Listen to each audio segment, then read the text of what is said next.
es algo que tenemos en común todos los que aparecemos en este micrófono. Esta persona súper espiritual por un lado, pero que la está rompiendo en el área empresarial. Modelaje por un lado y por el otro lado dando clases. Modelaba, trabajaba, estaba emprendiendo este negocio. Siempre me ha gustado como hacer muchas cosas para no aburrirme, entonces no conozco el aburrimiento. Puede no cambiar tu vida, pero debería. Es como una banda de estas de aeropuerto en donde todos vamos en la vida, ¿no? Unos de una edad, otros de otra, pero todos vamos al mismo lugar y algunos se van cayendo al precipicio, pero los que seguimos estamos viendo que hay un precipicio al final de esa banda. Todos queremos pensar que a mí no me va a pasar. Estás persiguiendo la chuleta, como le dicen todo el tiempo, persiguiendo algo. ¿Y tu vida privada qué onda? Esto es Equilibrio Empresarial. Hablaremos de técnicas de motivación y consejos para tener una mejor salud física y mental. Yo soy José Antonio Rivera y podrás encontrarme en mis redes sociales como José Antonio Rivera B. Sígueme porque juntos la vamos a romper. Hola, buenas tardes a todos. ¿Cómo están? Mi nombre es José Antonio Rivera. Bienvenidos a Equilibrio Empresarial. Hoy tenemos una invitada muy especial, la doctora Susan Grillo Arana. Susan, como le decimos. Por favor, quiero que tengas la oportunidad de presentarte tú solita y nos platiques qué ha sido de tu vida, quién eres, a qué te dedicas, para que la gente pueda entender qué estás haciendo aquí formando parte de los podcasteros de Equilibrio Empresarial. ¿Cómo llegamos a esta locura? ¿Cómo llegamos a esta locura de venir desde Cuernavaca a Puebla a grabar? Bueno, pues primero muy agradecida, Toño, por este espacio y esta oportunidad y compartir con tu gente estas experiencias. Pues no hay mucho que decir más que nací en Orizaba, Veracruz, después me llevaron a Acapulco y por eso estoy tan triste por lo que está pasando.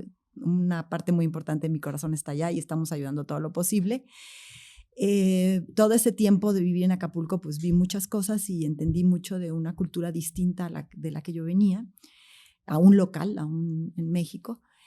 Y luego muy pronto vine a vivir a Puebla a hacer la universidad, en la Universidad de las Américas en Cholula, y terminé una carrera con una especialidad. La carrera fue administración y la especialidad fue mercadotecnia y economía. Después hice una maestría en el ITAM en alta dirección que terminé hasta la Anáhuac porque quedé esperando mi primer bebé y me costó mucho trabajo el ITAM con una carga tan fuerte y nunca he dejado de trabajar, por cierto. Entonces todo esto siempre fue como paralelo a mi trabajo. Y finalmente, después de esa maestría y de muchos años de ser empresaria, decidí hacer un doctorado en algo totalmente diferente, que era lo matemático, lo económico, lo de administración, que era lo mío, y el doctorado decidí hacerlo en ciencias sociales. Y la razón por la que lo hice es porque tenía muchos años ayudando y me daba cuenta que necesitaba mucho más apoyo y mucho más respaldo de conocimiento que el intuitivo que tenemos muchas personas que queremos ayudar.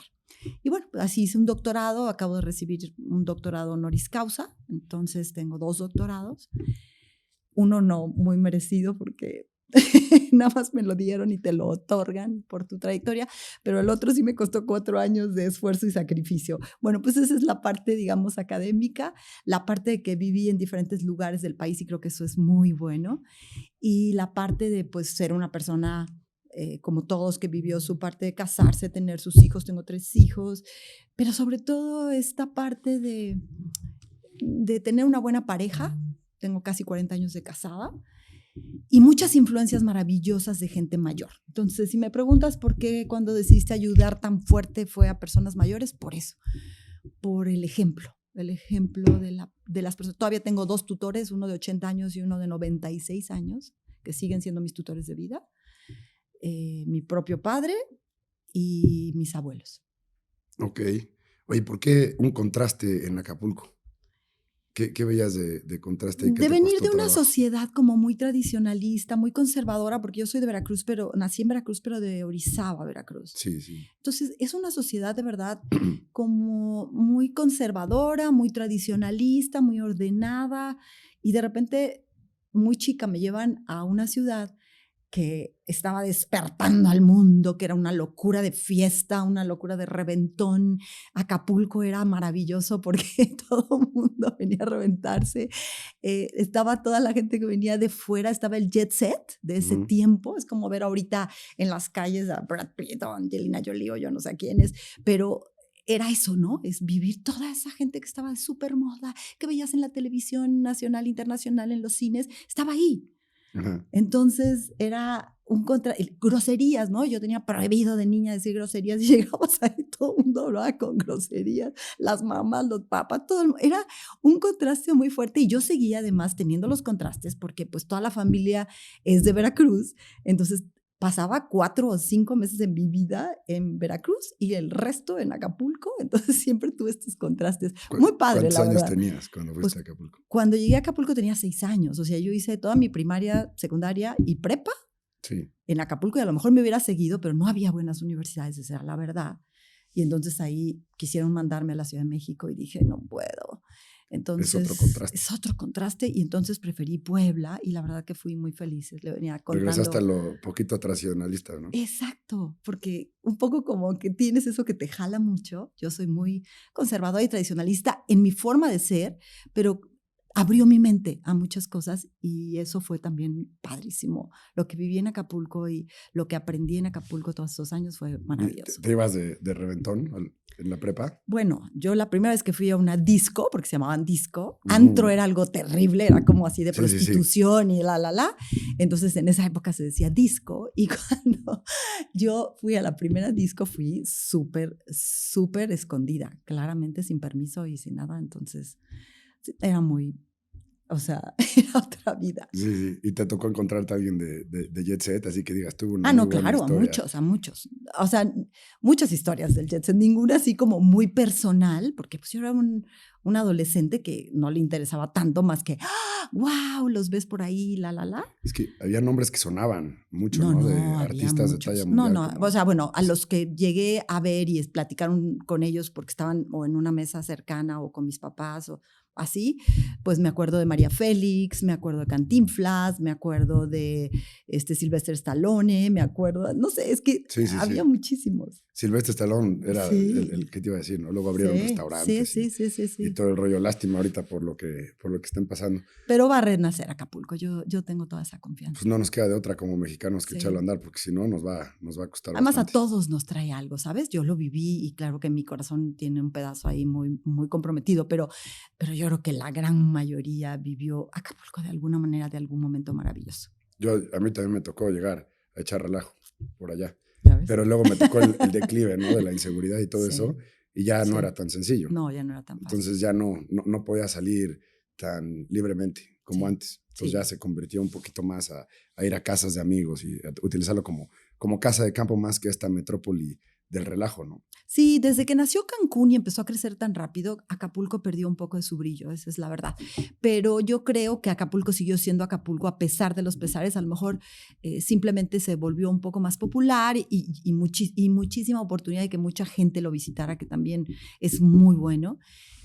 Y creo que eso ha hecho que el corazón, que no pasa en muchos lugares, de tanta gente yo veo ahora volcados, todos estamos en la ayuda y yo tengo mucha confianza en eso. Sí, no, ahorita que nos toque ir por primera vez en algún momento dado, va a costar trabajo verlo así. Oye, pero platícame un poquito ahora más de ti, de tu etapa de empresaria.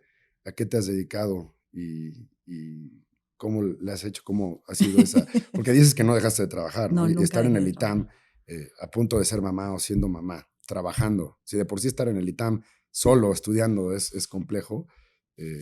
Sí, el ITAM es duro, es fuerte. ¿Estabas emprendiendo? ¿Trabajaste?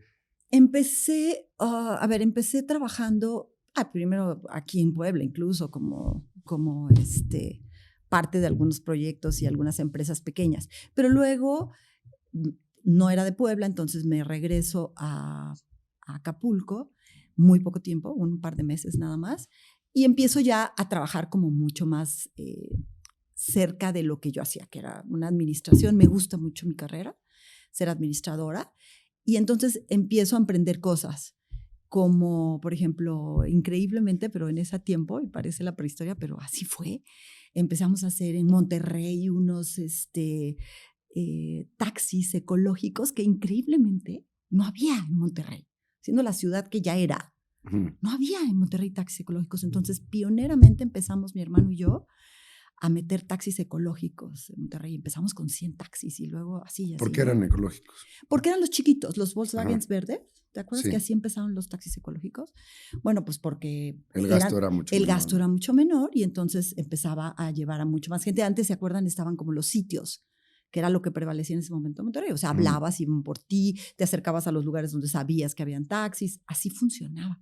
Pero yo cuando vemos eso digo, ay, no puede ser que no haya taxis en Monterrey. Nosotros no éramos ni de allá, nada más mi hermano se había ido a estudiar y me dice, no hay taxis. Le digo, ¿cómo?